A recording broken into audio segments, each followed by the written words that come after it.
JNU academic for this repeated opportunity to come back before you. And I should also mention here that you said you did PhD. We were the first batch that Wi-Fi taught. You remember, Japan might not remember because I was a very bad and irregular student. Japan had given me B minus. I was looking for a chance to settle my scores. I thought this is the opportunity I have. I'm joking. He had given me reasonably good grade. Okay, so this, as you, I mean, as you all read, this is a very formidable paper which really covers a lot of ground, which gives us really a panoramic view of Bengal politics and then what awaits India. As we always say, what Bengal thinks today, India thinks tomorrow. I think in this case, this is absolutely right. That the kind of nature of political violence that Zlatan traces here, from a centralized kind of a party society to a more decentered kind of outsourcing that happens. All those details, I think, Vapan himself summarized, and then co-panelists, I think you have raised. I'm sorry, your name is very difficult. I'm unable to remember. Roskanwa. Roskanwa. I will still say he. This is like a Swedish name, your name. So, so what I will do, since the details are all before you, is express certain concerns about the paper and a primary concern that the paper actually throws light in a very different direction from the way we understand post-colonial approach to Indian politics. What we broadly refer to as the post-colonial approach to Indian politics, which includes Rudolph, to Chatterjee, to Dipesh, to all others who will be writing in that mode. Though my lament is that Vapan does not push his case any further. He only makes passing remarks. Uh, the paper remains, in a sense, more empirical in terms of great amount of details. But I feel that there is lot amount of theoretical or conceptual issues that one can pull out. So I'm going to extrapolate from his narrative, and then I would be very interested to know whether Japan would agree to that kind of conceptualization that that paper might lend itself to. So I'll raise about three issues. One, of course, I think you have raised this entire issue of governmental populism, and we have been discussing populism at least for last 10 years, and rightly so, you refer to certain kind of a regional variation to populism in the West Bengal context. So my first conceptual question really would be in terms of the equation between populism and Chatterjee's concept of political society. I think that's a concept that you somehow drop, though there are some oblique references to it through via Kalyan Sanyal, but don't make a direct reference.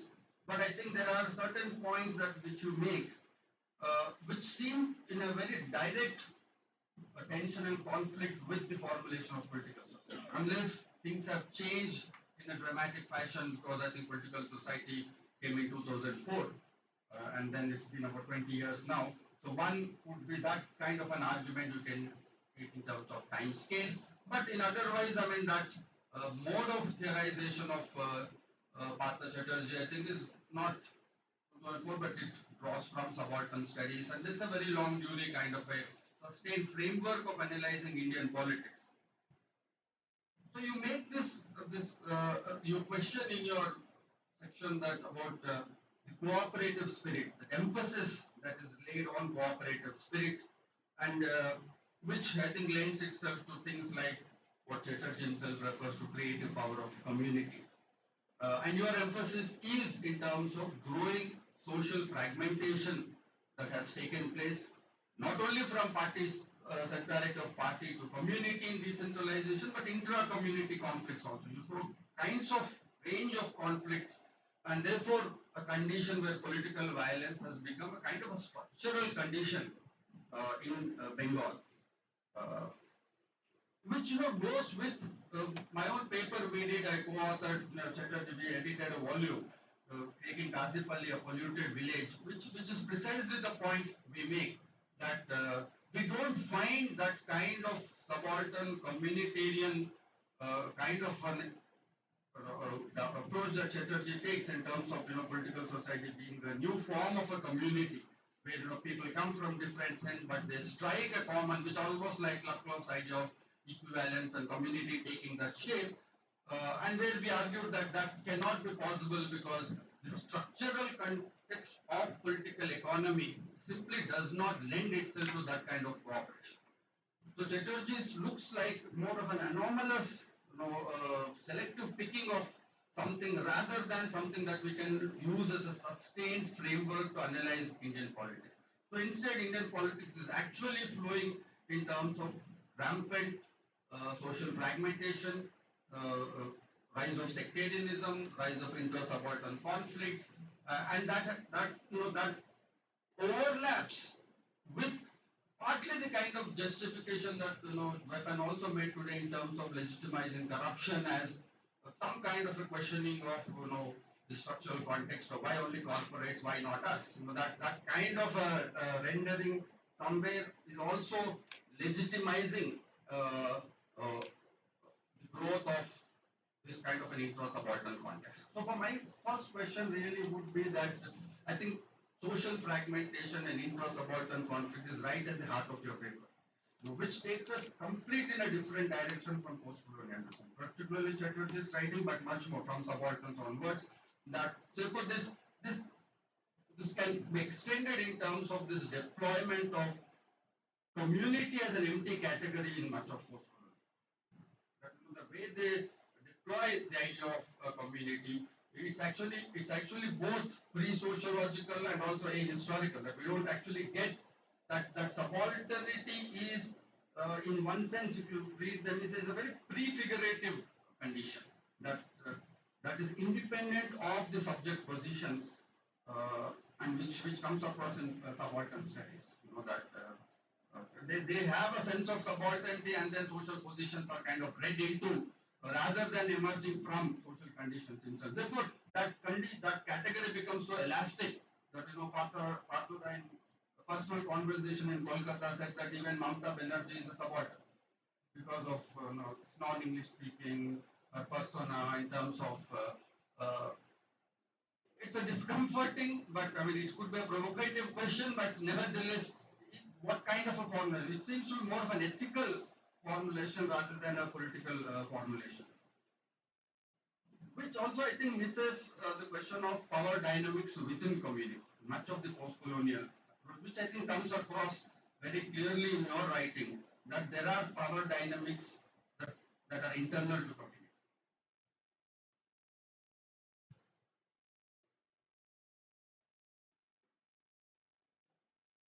So that would be my question, which also takes us, very interestingly, that this social fragmentation, process of social fragmentation in Chatterjee's writing finally ends up to the point of justifying the case of Malda women.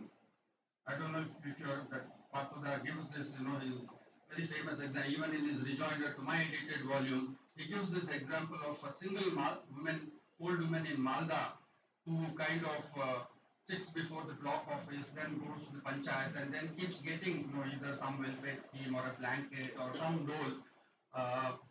And Chatterjee raises this very pertinent question. Chatterjee is always the elephant in the room. We have to get around his questions because he continuously disturbs you, kind of haunts you. Even when I'm sleeping, sometimes I think of Chatterjee's question. What is this he is raising? And then he says that this is this woman a political subject?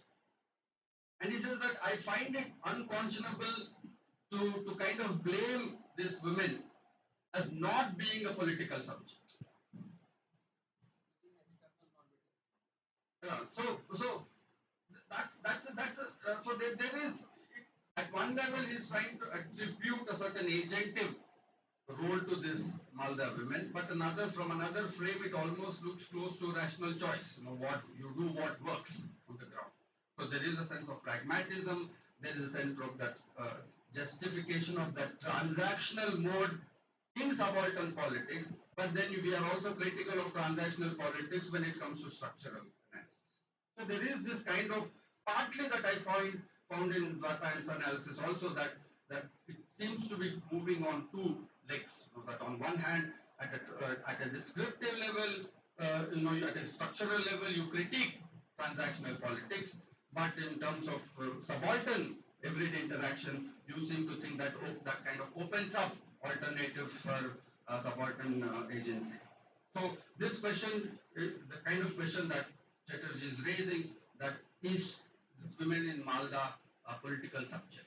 This is a very provocative question, but this is essentially a very ethical question that he's raising.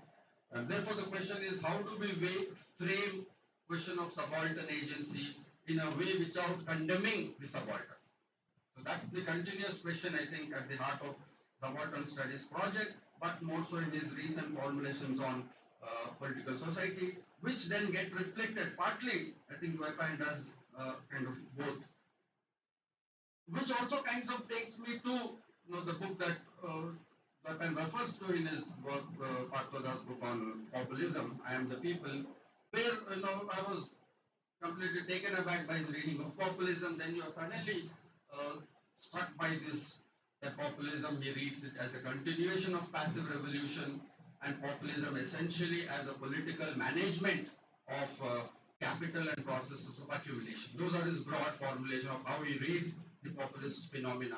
Therefore, he argues that populism is a phenomena where you maintain subaltern through welfare policies, and then you allow accumulation to grow back. I think you also referred to that in your initial remarks in terms of pro-taxation of corporates and welfareism in Mamta's model also. This also then raises an n number of interesting kind of questions of how do you frame folk politics, popular politics, which has been at the heart of post-colonial framework, that they kind of foreground everything in terms of popular politics, in terms of folk politics. The basic understanding we had about populism was that populism foregrounded that kind of extra-institutional mobilization, that kind of folkish character to politics. Is there a tension between these two formulations, that to look at populism as something as a top-down phenomenon, and then to talk about political society essentially in terms registers of popular politics? This is a confusion that might be there in the kind of shift that we are reading from party society to franchisee politics. That was something top-down, that was centralized. But here in Mamta Banerjee's, we kind of seem to see a decentered thing. So my larger question really is that are we missing this structure and the way it works itself? What do these shifts really mean in terms of? Therefore, I think that tension I see in Chatterjee's work, that he seems to be doing both.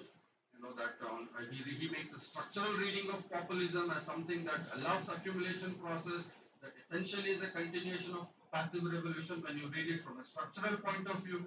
But political society, which is itself a form of populism, which is itself a form of passive revolution, which is itself a form of the accumulative process in the informal sector, you read popular politics, you read expansion of subaltern agency. How can we do both? This has been my long-standing, confusion, which I wanted to kind of settle it with Chatterjee himself. When I was last in Kolkata, I wrote to him saying that I want to drop by, but the same day he was presenting in the center his new book on Ambedkar. We couldn't meet up, but this is one question I have, which kind of gets reproduced in Dwarpan's work, which has a larger, theoretical in terms of philosophical question in terms of politics of difference. This entire post-structural context, obviously post-colonialism draws a lot from post-structural formulation. That simply proliferation of differences, decentering, decentralization, kind of autonomy of movement does not necessarily mean that they move outside the systemic logic. That the systemic logic can co-opt these differences. So from Deleuze to Martha, Maris Young, this entire gamut of writings on politics of difference. The one problem that we often have, I think Zizek has a very good piece on this when he comments on multiculturalism, is that they all work, or at least the systemic logic kind of catches up with these differences, that they are not outside. I think that's where you also make this point. That's why, my lament that why did you not develop that? This is not non-capital use. Precisely the point that I'm making, that these are not outside the capital. The logic of the capital also works. Through fragmentation, I think political violence is also a manifestation of that accumulative process. It's an outcome of that. To read it then as kind of a non-political, outside, in terms of need economy and subsistence, also looks, fairly contradictory.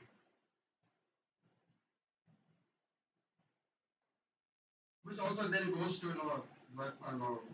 the base question of class interest. So I'll not get into all of that. And it also goes into this, somewhat, I would say, very discomforting formulation that Chatterjee makes at the end of his Politics of Govern, that at this micro paralegalities, he says, the squatter communities occupying public land, which is like a paralegal. He says gradually they have the potential to move up to questioning the power of property relations and private property. So this is again, this kind of a formulation to read that kind of a radical instance, that micro transactional paralegal survival strategies can have this kind of a radical potential. It looks more of an ethical reading. One can agree with Chatterjee's concern that it's an ethical reading of dignifying subaltern in his space, but it has a very ominous possibility of valorizing the subaltern condition. But if you begin to read such kind of radical potentialities in terms of paralegal existence as being disruptive in terms of the structural logic of private property, I think this is fairly Bhadralok. In that breakdown of Bhadralok would mean this, that the logic of reading from a distance, that such, perhaps he was drawing it from Melucci and Gramsci's understanding of molecular change. I think Italy had a very different context of being very provincial and regional, so on and so forth. But even post-globalization, given the grip of corporate capital and global capital, can we afford to kind of read, that kind of micro acts in terms of having potentiality of questioning private property and global capital, so on and so forth. Okay, my second point, quickly, how much time do you have? 4 minutes. Okay, I have to rush. My second point really is, another intriguing point that you make in terms of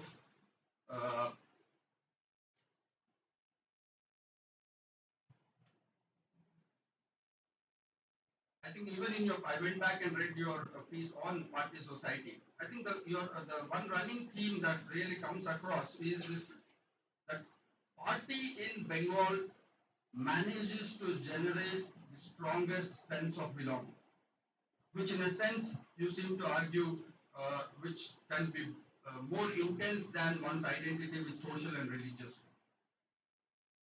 Now, this is also, I think, a formulation that really very strongly runs in the face of much of post-colonial emphasis on culture, religion, on ascriptive identities. This was fascinating to read, especially coming from Bengal. That Bengal was one which foregrounded so much in terms of ascriptive identities, in terms of culture, in terms of religion, and in terms of the ability of the idea of the community in Bengal to rupture the idea of the political as a modern category. You almost turn it on its head when you say that parties actually gives a sense of belonging much stronger than religion and perhaps caste and other kind of ethnic identities, which question this whole category of modernity, of tradition. So my second large broad question would be, do you see a need to revisit that equation within post-colonial literature between the ascriptive and the political, ascriptive and the associational? Because if party is definitely an associational, it cannot be an ascriptive formation. But your description of party comes very, very close to being almost, it works like an ascriptive identity. By birth, you belong to a party, you have a deep sense of belonging, you raise this question that they're willing to sacrifice, so on and so forth. This really reminded me of sociologist Robert Bella's writing on civil religion, where Bella makes a very similar point in terms of how nationalism in the current context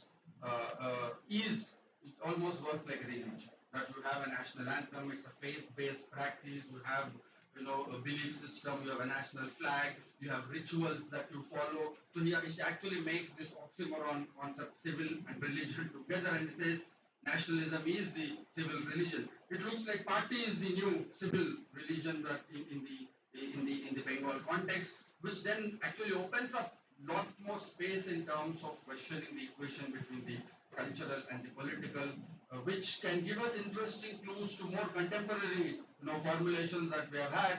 I'm not going to take names in terms of how political is in Indian tradition is always contaminated by the spiritual, by the intimate, and by the personal and by the religious.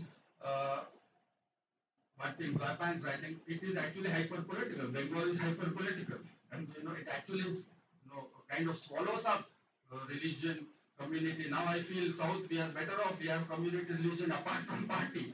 So coming from Bengal, I think there is an immense potential there if Japan can actually develop this argument, which kind of goes beyond the post-colonial frame, and it would take us in a very very different directions in terms of some of the post-colonial claims that in Indian tradition, community and ascriptive identities had this potential to kind of permanently have a disjuncture with modern political invasion. But instead, what we see is that community and religious identity themselves become subordinate, get subsumed under hyper-political, and that's around question of interest. So my final conclusion would be that we might have to reread this entire modernity of tradition kind of frame in the Indian context, instead of arguing that traditions have managed to kind of tweak modernity to its own benefits, and people are smart enough to kind of use traditions to kind of question the logic of accumulation, modern state technologies. What I see with the rise of right-wing populism and Hindu nationalism is a kind of a nexus between modern governmental mechanisms and the hierarchies and segregation within tradition. That we have, I think, an unlikely, kind of, therefore you find that in BJP use of modern technology, corporatization, hyper, neoliberal forms with social conservatism, all that is there, sectarian and hierarchical imagination within tradition. And this, I think, completely turns us away from the conventional post-colonial kind of framing that the tradition has an internal ability to change itself, so on and so forth, and therefore it will always keep a check on modernity. Therefore, this formulation of Chatterjee of our modernity or Pandyan's one step outside modernity, all of these alternative modernities. But what we are feeling with the rise of right-wing populism is this question that that nexus between tradition itself being subsumed under modern governmental technology. This nexus, I think, is eventually producing the model of governance, which might actually cut across and might go beyond BJP. So I'll stop here. Thank you.